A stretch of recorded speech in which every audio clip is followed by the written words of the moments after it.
He was ripping the paper off a gold wristwatch when Aunt Petunia came back from the telephone looking both angry and worried.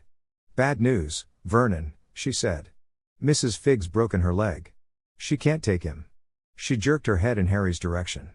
Dudley's mouth fell open in horror, but Harry's heart gave a leap. Every year on Dudley's birthday, his parents took him and a friend out for the day, to adventure parks, hamburger restaurants, or the movies.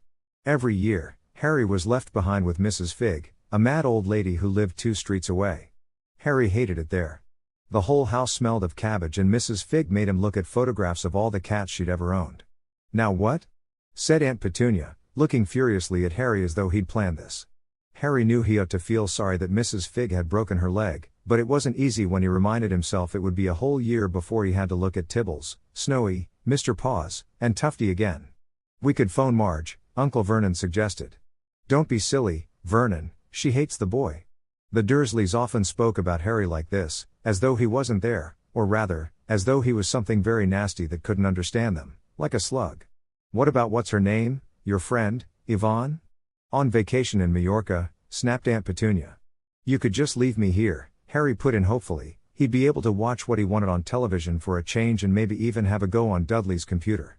Aunt Petunia looked as though she'd just swallowed a lemon.